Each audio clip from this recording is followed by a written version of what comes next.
pertimbangan saya kumpulkan adalah pertama untuk kita evaluasi kerja kita tahun lalu. Selanjutnya kita memahami kondisi bangsa kita di tengah dinamika dan gejolak dunia. Dan selanjutnya kita melihat ke depan tahun ini langkah-langkah apa yang harus kita laksanakan, sasaran-sasaran apa yang harus kita capai. Buktikan dengan fakta, facts on the ground yang bisa diukur, bisa dipegang, bisa dilihat. Dengan demikian saya menyampaikan penghargaan kepada saudara-saudara sekalian. Tidak mungkin saya sebagai presiden bisa melaporkan hal ini kepada bangsa tanpa kerja keras saudara-saudara semuanya. Yang paling aman, paling gampang, tidak berbuat apa-apa atau menunggu petunjuk.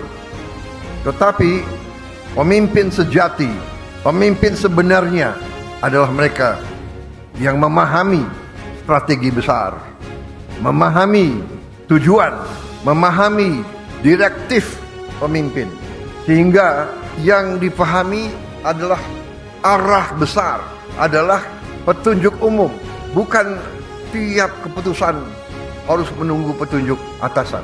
Jadi saudara-saudara, apa yang kita telah capai menurut saya sangat membanggakan.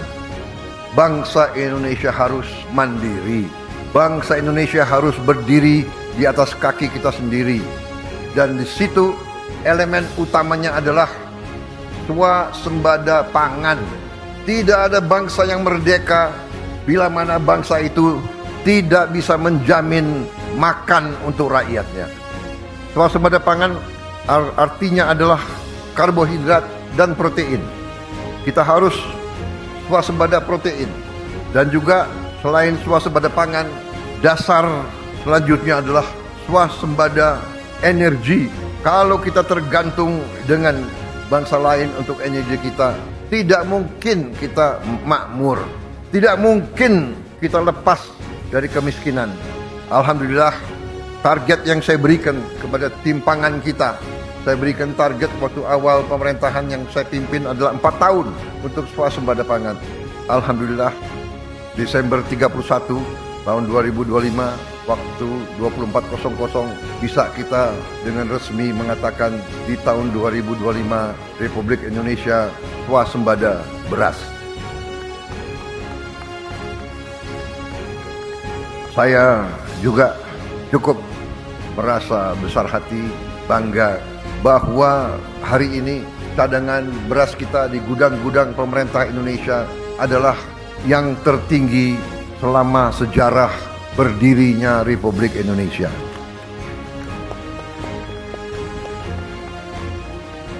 Pernah di pemerintahan Presiden Soeharto, kita di puncaknya pernah punya cadangan beras di gudang pemerintah 2 juta ton. Hari ini cadangan beras kita di gudang pemerintah lebih dari 3 juta ton. Tertinggi sepanjang sejarah Republik Indonesia. Puluhan juta anak-anak Indonesia berangkat sekolah tanpa makan pagi. Banyak juga makan mereka hanya nasi dengan daun-daun. Untuk itu kita telah melihat contoh-contoh banyak negara. Dan kita canangkan makan bergizi ini kita mulai pada tanggal 6 Januari 2025. Hari ini adalah 6 Januari 2026 dan kita sudah mencapai hari ini dilaporkan kepada saya 55 juta penerima manfaat. 55 juta anak-anak Indonesia menerima makan tiap hari dan termasuk ibu-ibu hamil. Saya ingat kata-kata pendahulu-pendahulu kita. Salah satu ucapan Bung Karno, "The hungry stomach cannot wait." Perut yang lapar tidak bisa tunggu. Kalau niat kita bersih, niat kita tidak mencuri uang rakyat, kita berbuat untuk kepentingan rakyat, kepentingan bangsa kita, keselamatan bangsa kita, kita tidak perlu ragu-ragu. Kita tidak perlu sedikit pun gentar. Kita pasti dimaki, kita pasti difitnah. Karena banyak kekuatan Tidak hanya di negara kita, banyak kekuatan memang berada di pihak yang senang di alam penuh korupsi, penuh penyelewengan, penuh penipuan. Mereka ingin kaya di atas penderitaan rakyat kecil.